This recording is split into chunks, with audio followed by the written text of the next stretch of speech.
So good afternoon, everyone. Thanks for having our panel here. To my right is David Yoon, who is one of the co-creators. Hello? Hello.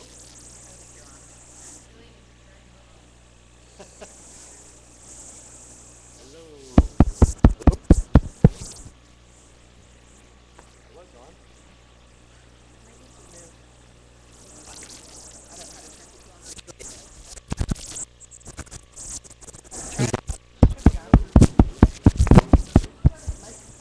Hello. Hello. Hey. Oh, Wow. I put it closer. I put it there. I'll just hold it. How about that? So to my right is David Yoon, who is one of the contributors to Ignite Waterloo. That happens here in Waterloo. To my left is James Howe, who's the founder of Social Media Breakfast, Waterloo region. To his left is Rami Nassar, who is one of the co-founders of TEDx Waterloo. And to his left, the wonderful Hillary Abel, who is, runs many different events within the community, one being Steel Rails, another one Sink a Set, which many people go to, especially that are here right now. And also, she runs a publication called RQ Magazine with all some of the happenings that are within the community here. So without further ado, I'm going to open up the floor to David here first, and just to tell us a story about how the people of this region have been affected by Ignite Waterloo. Okay, it works. So back in 2009, it was just a little idea that to bring something awesome to the region, and all it was a single tweet looking for volunteers. And on the basis of that, we were able to get over a dozen different volunteers, and shortly after created a website, a couple other tweets, we got 16 speakers, sold out the event, and we've been doing that ever since. And we're looking at our 7th event, October 27th, here at the Tannery.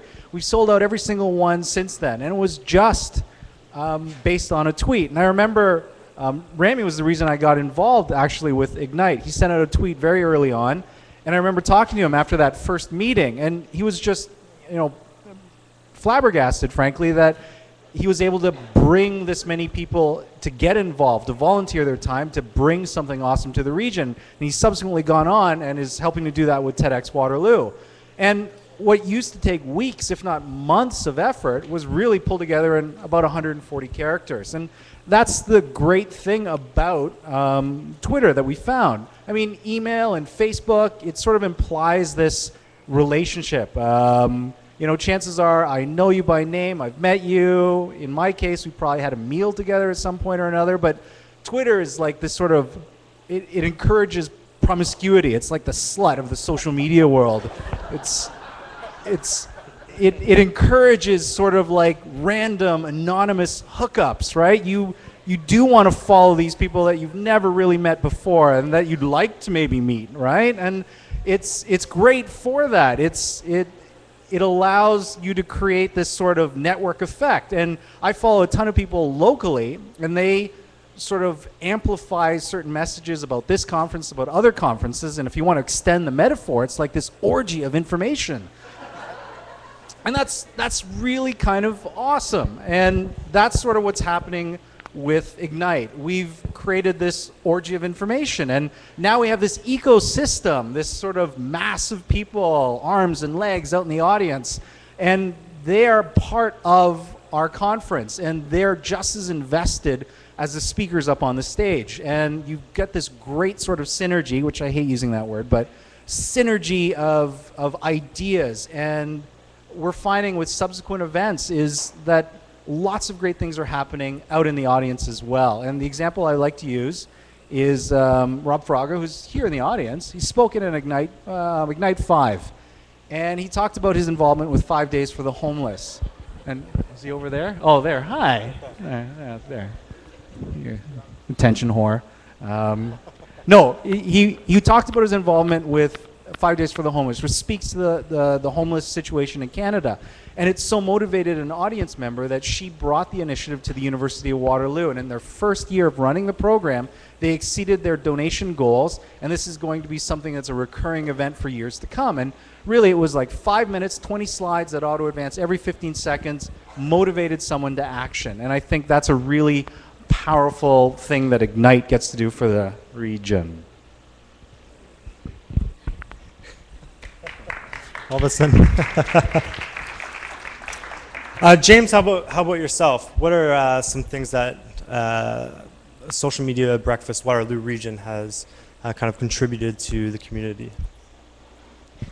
Well, one of the first things that I really discovered about Social Media Breakfast Waterloo region was that, like social media itself, it really wasn't as much about the tools that we were talking about as it was about people.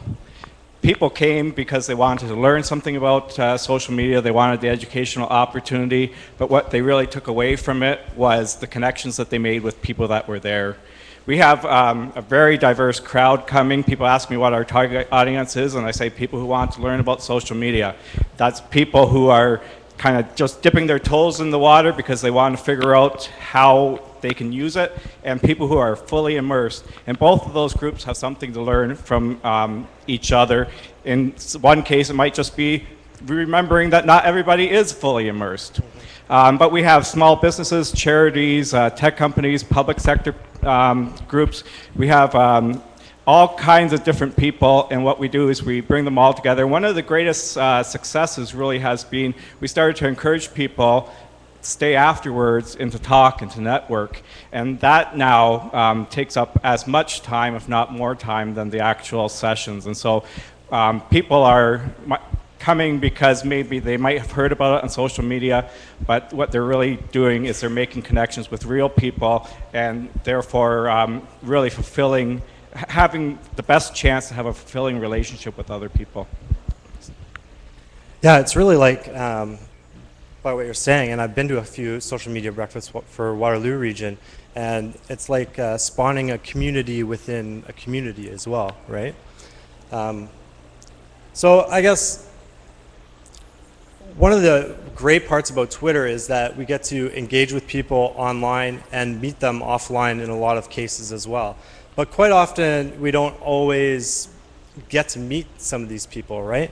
So I guess, Rami, have we been desensitized to us just as an avatar, and why? So, okay, like Madonna. So I think that there is some of that element of desensitization when you're tweeting, because it feels like you're just typing on a keyboard, but in fact, there's anywhere between 1 and 1 million people who might read those 140 characters. And sometimes people forget not to be douchebags and not to, you know, realize that there's a human on the other end of it. Can I say douchebag? You have choice now. Anyway, I'm really interested in sort of that other side of it, and the fact that people have this feeling of anonymity, but if you ask some of those same people, would they get up on stage and broadcast to an audience of 2,000 people that this restaurant sucks, or hey, I looted this store during this riot? You know, people forget about that. It's not an anonymous platform. I laughed all those people in Vancouver who broadcast which stores they were rioting from and looting, and ended up getting arrested, getting fired from their jobs. It's bonkers, right? Because they just assume that they can put this out into the air. There is no real undo button. You can delete a tweet, but I think it's archived somewhere in the internet. I'm not sure where, but so I'd be really curious to hear the other panelists' thoughts on, I guess, the dark side of some of this stuff. Well, one of the things that I've noticed, like I said, 2009 doesn't seem like that long time ago, but honestly, I am a fairly introverted person. I need certain tools in order to have a conversation and to sort of insinuate myself into a larger group. And that's exactly what Twitter provided. Rami and some others talked about getting something to the region, like Ignite Waterloo. And, you know, I followed them, I know a little bit about them. It provided enough of a tool for me to engage in a conversation and to sort of push past my introversion and get out there and volunteer my time. And I hope that we sort of hold on to that sort of ability. What's happening now is, good or bad, social media is often getting co-opted as far as business goes. And for myself personally, I want to avoid, and I'm guilty of this as much as the next person, this sort of insular, inward-looking cliques that often do happen, and this sort of mutual appreciation society. It becomes harder for those people on the outside looking in to insinuate themselves into the conversation. And yes, you have a voice, you have these followers out there, but at the same time, it's important that you are interacting with individuals on a person-to-person basis and not, well, I can't talk to you because you have a clout score of under 40. I mean, I worry that we veer off into, and I guess we can use the word, douche, but there's a reason why that word is so apt. And I never want to be a barrier to other people to get involved in a conversation, I guess. I guess one thought I have, though, is actually almost the opposite. Sometimes I find social media and maybe Twitter in particular to be almost too positive, like if you're not allowed to be critical. And so sometimes I feel, especially in my more personal use of social media, like I'm kind of breaking a social media convention. But I think if it's going to be a place where we're going to be sharing ideas, it's also a place where ideas need to be challenged or questioned, or at least it can't always be rah-rah, you're great. So a place for real discussion then. Absolutely, right? Yeah. Hillary, you were going to say? I was going to say that something that I've kind of believed ever since I started using Twitter, which I think was in about 2009, and I had used other social sites before, but when I came to Twitter, I was like, this is such an interesting bridge to actually talking to people in real life, and to get people to, particularly like I find with Gen Ys or millennials, that we really want to be active from our keyboard and our screens, but then when you ask people to like actually take action, leave their house, do something physical in the sense of like going to a bar to have a drink, it's harder for us, right? It's like we want to just have this online life. And so I think that Twitter's an interesting bridge to that, because it's really opens a lot of friendships up and relationships up, so that you can meet someone, you can know who's going to something, you can feel really comfortable that there's going to be your system or your support group there or whatever. But it's important, I think, that we take it to that physical level and that actual real life level. And I found that in the events that I've done. I don't know if you guys agree. Well, no, I think what you've done with Steel Rails in particular is a great example of that. Because I think the first time I met you, we were at a culture camp, and you were talking about how difficult it was to get people out of their houses and get them active. And now Steel Rails, which is a moving art exhibition on a train, sells out in, 12 hours or less? Yeah, it's pretty, it's interesting too to kind of cross those barriers between online communication and real life communication as well, right? Like for all of us sitting here, I met each and every one of you over Twitter before I ever talked to you in person, right? So it's amazing to see, it's always very refreshing and very nice to see people that are consistent both online and offline as well, right? Well, actually, and to that is the only reason we have that sort of relationship is that it's the same with Rami and Hillary and James, is we speak in our own voice, right? There's a lot of noise basically out there, and it's great to have sort of platitudes and sort of gung-ho enthusiasm, but you do also have to have your own voice. There has to be, for me, at least this connection that I know you as a person, and it helps bridge that gap when I meet you in person.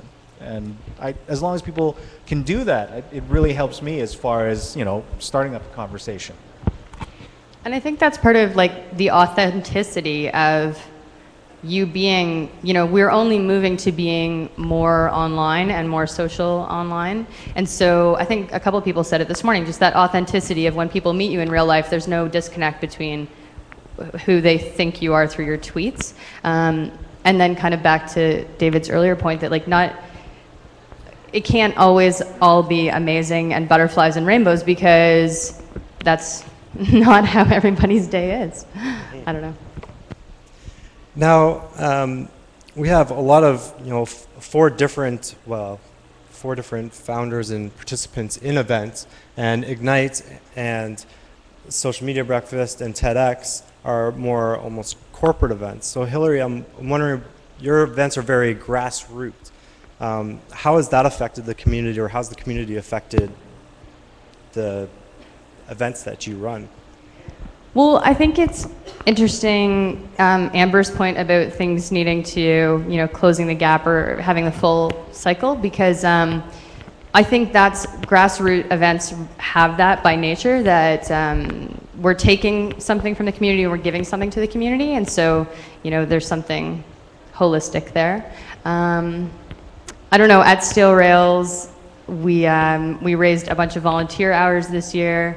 A couple started dating, and I'm pretty sure a baby was conceived last year in the 7 Minutes in Heaven booth. So I don't know. Possibly on the train.